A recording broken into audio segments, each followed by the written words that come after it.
G'day folks, this is Raymond Foster. Hope you're doing great.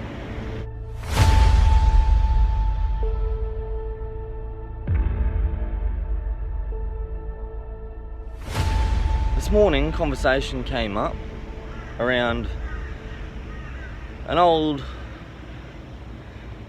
fellow named Friedrich Nietzsche. Most people pronounce it Friedrich Nietzsche. Anyway, conversation came up, post came up claiming that Friedrich is a great thinker. And this is a claim, he's a great thinker or philosopher. This is a great opportunity to jump in to our conversation, make a video in regards to the religion of Western kind. So this is part 2 in our talk, our discussions on the religion of Western kind.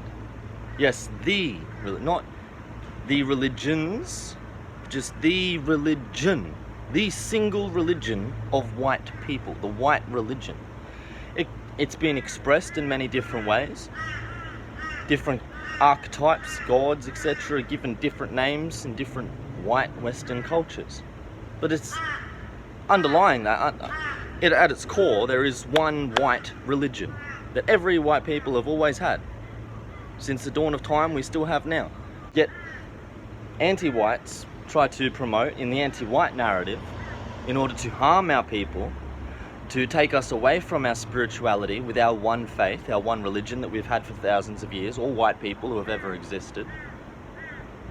Alright? We've all had the exact same spirituality, the exact same faith for thousands of years. Anti-whites want to take that away from us, tell us that that's not the reality that we live in. But the reality in their anti-white narrative is that, oh no, white people have multiple different religions and your race isn't tied to your faith or religion, and you can have whatever religion you want, and they even will twist what this preacher said and this philosopher said and, you know, mix it all up so you're confused and you can't actually find your one religion as white people. Therefore, all white people can't have healthy spiritual expressions. They can't have a healthy spiritual life. They can't be spiritually healthy and strong. And if you can't be spiritually strong, you can't be emotionally strong, you can't be mentally strong, and you can't be physically strong. Everything will fall apart and you'll be weak and degenerate and self-harming and harming others. Okay? That's exactly where anti-whites want you. They want you weak, degenerate, harming yourself, making your own children and your loved ones weak and degenerate, and harming them as well. And that's why they don't want you to have access to the Western religion, or the religion of Western kind. Our one faith that our people have had for thousands of years. It's never changed and never will. Because if we tap into that, then nothing can stop us, alright? Everything will snowball, essentially, just, you know, naturally progress in a positive way, where our people become more abundant.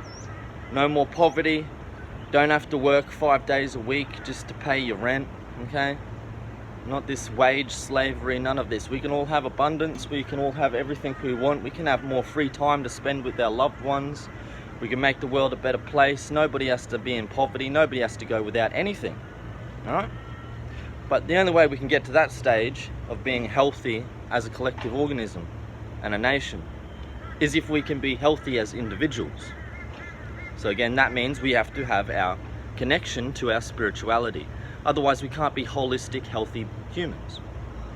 Then we can't have a holistic, healthy nation, okay? So it starts with the spirituality of the individual, okay? The quality of the world, the quality of your nation, the quality of any collective on this planet, okay?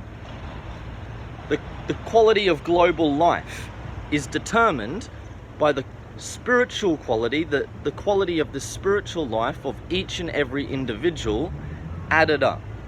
So you take the quality of a person's spirituality and you add that with every other person's spirituality, and then you get the overall sum of the quality of the world, or the society, or the culture, or the family. But it's always an adding up of the quality of the spirituality of the individuals within that collective. So the health of any group, the health of any nation, the health of a government, the health of a business, doesn't matter what it is, it's always determined by the spirituality of those individuals who make up that collective. Now we have the basic context of why anti-whites don't want us to understand our religion, our faith as members of Western kind. Because that's a promotion of white erasure and anti-white racial discrimination and abuse against our folk. They don't want us to be healthy, so they have to attack our individual spirituality. So, how does this tie into the man known as Friedrich Nietzsche? Well, a part of the twisting of our faith and spirituality as Western kind is to take down individuals who are actual leaders of our people, spiritual leaders, sages of our people, philosophers, like Socrates or Christ, all right? Men who are wise, or Buddha even. He was another white spiritual leader. White, blue-eyed Buddha, all right? Came over and spread our wisdom over to Eastern places. And that's when they started having their Zen stuff. They got it from our religion, the white Western religion. That's why as well a lot of white people these days are like, Buddhism, that's pretty interesting. Why is it interesting? Because it's white, it's part of the Western religion. It's one of the branches which was created by a Western sage, Buddha.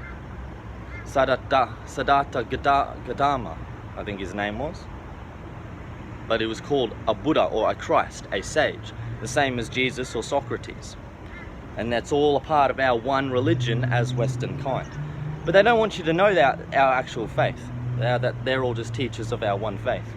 That goes back to Indo-Proto-European times when we were nomadic peoples on horses and chariots on the steppes, okay? Worshipping the sun, the sky father, the Christ, the Buddha, the Shiva, yeah? And we created languages like Sanskrit, etc., and the Hindu faiths, and passed that on to the Indian peoples through our migrations. This is a thousands and thousands and thousands year old religion, now the one faith that our people have had since the very beginning, and we still have now. Yet, the anti-whites would like to bring down those teachers of our actual one real true religion that we've had for thousands of years, twist their messages so that you think that Jesus wasn't talking about the same thing as Socrates and Buddha, and they all agree and admit that they're talking about the exact same things, and you can see that yourself if you just read what they said themselves, and not take the misinterpretations and the twisted lies that people say they said. Just read what Jesus said and then read what Buddha said, and you'll realize, oh, they're actually teaching the same religion, they're saying the same thing. But if you listen to what somebody says Jesus said or what somebody says Buddha said, they're going to tell you a lie that they taught different things and they're not teaching the same religion. So you have to check for yourself, and then you'll be, oh yeah, they are teaching the exact same faith. That is our Western faith that has gone for thousands of years and will always be the one faith we'll always have and can never change. It's built into our DNA. It's part of who we are. It's part of our genetics. It's not anyone's opinion or decision. Nobody gets to choose or decide. It's built into us. And then instead of having these individuals like Christ, Buddha, Socrates, teaching our youth our faith, our ways of being spiritual beings as white men and women, we raise up, or the anti-whites in this case, the anti-whites who want to destroy our people and harm our children, raise up instead individuals like Friedrich Nietzsche, a degenerate, absolute, gronk, loser, and an idiot. He's not even intelligent. He's actually dumb. Half of the things he said was stupid, like brain damaged, stupid, retarded, dumb. Yet he's put up on a pedestal as some great philosopher. No, Friedrich Nietzsche ain't a philosopher. Sorry. By definition, a philosopher, and if you want to disagree, it doesn't matter, okay? Because the original teachers of our faith, of our philosophy, said that philosophy, when they decided what it was back thousands of years ago, before anyone like you or me or Friedrich Nietzsche ever even existed, was even conceived, or even was a twinkle in their mother's eye, all right? Thousands of years ago, it was decided in our faith by our people that philosophy means, okay, a hands-on practice and an understanding of how an individual being finds union with the Godhead, okay? So philosophy always has and always will be, how do I as a white man become one with God? Or at least recognize my oneness with God. I'm not going to change myself or get up on God's level, but there is a part of me that is the same as God, that animates my soul. God's spirit and the mind of God animates my soul and my spirit. So God is within me. That's philosophy. That's what philosophy means. It's literally our original faith and religion. And that's why Jesus Christ preached the philosophy of Socrates and the Greek philosophers who came before him, and the New Testament was written in Greek. Yeah? And why Christ spoke about things like Christ. He wasn't a Messiah or anything. No, he was Christ, which was a Greek philosophy of idea and philosophy, which essentially means one who has achieved philosophical understanding. They have achieved virtue. That is the actual word Christ, Christos. It means one who is now one with God. A man who has found union and he is now God. He is the Godhead in human form. That's what it means to be Christ in ancient Greek philosophy. That's why Jesus taught that he was a Christ. He was saying that he is a philosopher, an ancient Greek philosopher, a Western philosopher, and he had found union with God through his rational thinking. Okay?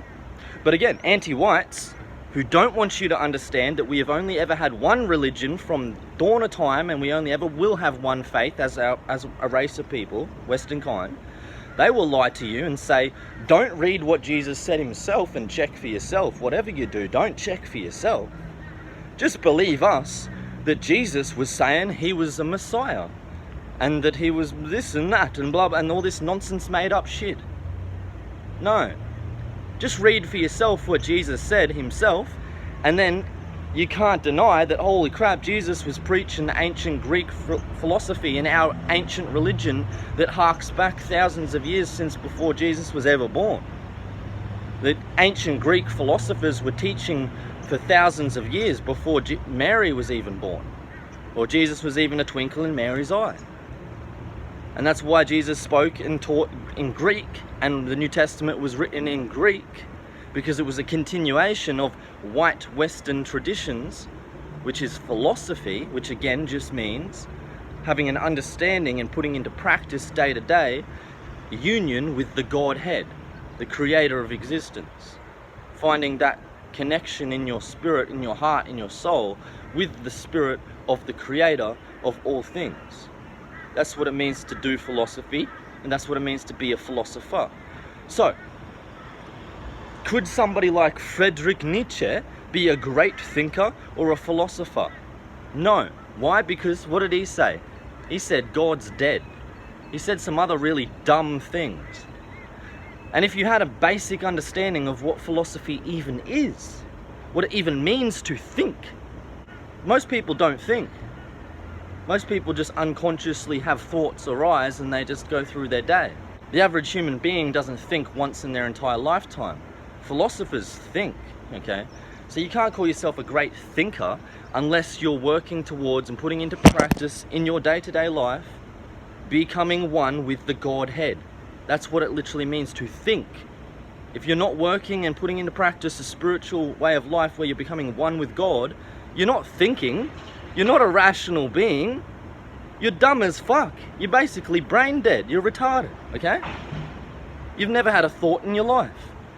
So if there's somebody who's claiming that, oh, God doesn't exist, that's the dumbest of dumb you can possibly be. That literally means you haven't even had one thought ever in your whole life, because to think means to becoming in union with God. That's what thinking means. Not just having thoughts pop in your head. We're talking about having rational conscious awareness of the thoughts popping in your head, arranging the thoughts popping in your head, being able to work with the thoughts popping up in your head, delete the thoughts, rearrange, put in new thoughts, all right? Assess them with logical frameworks. That's thinking, and that means becoming one with God and coming into the union with the Godhead. Whereas what most people probably assume is thinking, like, I think I'm going to go to the shops and get me milk and bread. That's not thinking. That's just unconscious impulses arising in your mind, and then you just go, oh, all right, let's follow this thought. Okay, so you're being pulled along and you're following thoughts arising in your mind. That's not thinking. That's not philosophy. Okay? So the average human being hasn't even had a thought, or they have thoughts arise, okay, but they don't think about their thoughts. The average human being has not been actively thinking, consciously thinking about any thoughts that have arisen in their mind in their entire life. Okay? It would be nice if more people put some time and effort into thinking. But the average human being doesn't think. They just have thoughts pop up unconsciously. Okay? Automatically. They don't decide which thoughts they want to craft in their mind. Thoughts just pop up. They get a sensation in their gut. They're hungry. Then they think to go to the fridge and make a meal. But that's not really thinking. That's just a thought arising. Okay? So there's a big distinction. So fundamentally, that means, according to the definitions, okay, people can try to change the definitions and say, oh no, I think he's a great thinker. No, it doesn't matter what you want to say, mate. This is what the words mean. This is what they've meant for thousands of years. This is why the words were created. All right? So if you've gotten confused, if most of humanity has gotten confused and doesn't understand what basic words mean anymore, that doesn't change the definition of these basic words. Maybe we'll have to change the words and create new words so people can actually fathom and understand. But the fact of the matter is, by definition, to be a great thinker or a philosopher, but definitely to have the title of philosopher, you can maybe call yourself, say you think, say you're a great thinker, whatever, we can let that slide. But if you try to say you're a philosopher, or you try to say a man like Friedrich Nietzsche was a great philosopher, then that is just nonsensical and retarded, okay? Again, we'll let it slide. You can say he was thinking. He was thinking retardedly and very low fucking quality thoughts. But let's just say, yeah, he was thinking. But he definitely wasn't a philosopher. Again, why? Because you can't change that definition. It is what it is. A philosopher literally means a sage, a Buddha, a Christ. Yeah? That's literally what it means. So you can try to change it. You can try to say, oh no, it just means somebody who reads some books and thinks about stuff, or does a university course or some shit. Doesn't matter, okay? Why? Is that not going to change? And why am I saying that doesn't matter? Why? Because it's a sacred thing. It's sacred. It's our religion. It's our faith. To be a philosopher is the same as, like, I'm sure they have like some terminology in, like, you know, in Muslim fucking things or whatever. I know in the Jews used to call it scholars. They had the Jewish scholars, and they had the Pharisees and things like this. Okay, official spiritual figureheads. Yeah, and if you were just to come around and say, "Nah, I'm a Pharisee because I read a book," fuck you. You know, you and your religion. It's not very nice, is it? No. So in the same way, if you say, oh, I'm a philosopher because I went to university. No, bro, you're not a fucking religious leader of my religion. Sorry. You're not like a Pharisee just because you went to university, bro. You're not a high priest, man. Like, that's really disrespectful to call yourself a philosopher and say you're a high priest of my faith. Because that's what it means to be a philosopher again. If you're following along, if you've got ears and a bit of rational thought, you've got some brain cells that still work in your head, surely you can fathom and you can understand that a philosopher is the same as a high priest or a Pharisee for Jewish people, but it's for white people. Yeah? A philosopher, spiritual leader of white people. So can an individual who's going against the spiritual health of white people and claiming that there's no God, there is no spirituality, be a high priest of our people? and our religion? No, obviously not. So philosopher literally means a high priest, like a Pharisee for Jews, but of a high priest of white people, a sage, a Christ, a Buddha, okay? A bishop. That's what philosopher means, a religious leader, yeah? So if somebody pops up and starts trying to sabotage the religious and spiritual health of a group, like our group, trying to make us sick and destroy ourselves by destroying our connection to our spirituality, can they be classified as a high priest of our spiritual way of life? Obviously not. They're an anti-Christ. They're an anti-high priest. They're the opposite of a philosopher. The opposite of a great thinker, by definition. Again, why? Because by definition, if you go all the way back to where it started, thousands of years ago, our sacred traditions and faiths, and yes, some of us do keep our traditions alive, so they are still going from the beginning. And the way they have been from the beginning, again, is philosopher means high priest. To think means to be a spiritual being engaging in meditative practices, connecting with the Godhead, the creator of the universe. So, if you are going against the religion of Western kind and our connection to the Godhead and our spirituality, you are by definition the opposite of a philosopher and the opposite of a great thinker. Because the very definition, again, of a philosopher or a great thinker is a high priest, a sage, a saint, a saint if you've got a Catholic background. A philosopher means a saint for a Catholic, yeah? Or a high priest. So imagine some person comes along and they're preaching that Catholicism is wrong, there is no God, the Pope is a false prophet, all of this stuff. They're just anti-Catholicism. Do you think that the Catholic Church would canonize that person as a saint of their religion? No. They would call them out as a devil, all right? An antichrist trying to persecute and attack their religion. So obviously, in the same way, somebody like Friedrich Nietzsche can't be a philosopher or a great thinker, because he went against that spiritual connection, which is the definition of a philosopher or great spiritual or great thinker.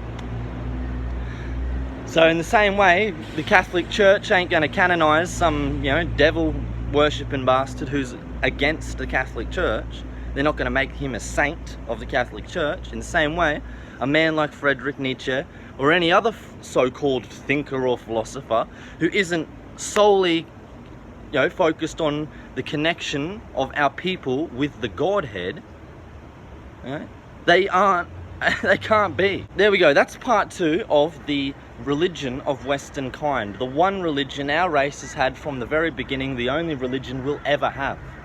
Again, Socrates taught this religion, the Buddha taught this religion, Jesus Christ taught this religion in the New Testament himself. It's the one religion we've had for thousands and thousands of years. To be a Christ is to be a philosopher, which means to be a Buddha, which means to be a sage. These are all synonyms for the same thing. The most common one we probably know as modern Westerners is Christ. Alright, so be Christ-like, to be one with Christhood, yeah? To be born again in the Spirit of God. That's probably the terminology we're most familiar with as modern Westerners. But that's our religion, that's our faith. And if you want to doubt, you're like, oh, what? Jesus didn't teach that. What are you talking about? Yeah, just look what Jesus said. What did he say? He taught that he was the Christ, didn't he? And then you just look up what Christ means. It's a Greek word, Christos, which means a man who has found union with God through philosophy and thinking, rational thoughts, which is the white religion. That's our faith as members of Western kind. We find union with the creator of the universe through rational thinking and contemplation. and logic. Okay? So logic and thinking is the spiritual meditative practice of white people in order for us to connect with the creator of our universe. That's why we think, okay? That's why we philosophize. That's why we have logic.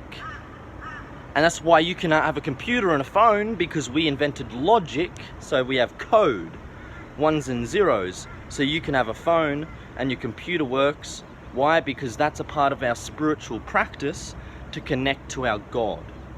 So although you only have an iPhone, you can only watch me on YouTube right now, because white people in our religion, our faith, we created rationality and thinking and logical processes like code, like 001001, all right, in order for us to meditate and connect with the creator of the universe, because that's just the way we do it. We like to think and be rational, logical beings, because that is the nature of God. They are qualities of God. So if we take on those qualities of the Creator, that brings us closer to union with the Creator. Take it easy. I'll see you in part 3.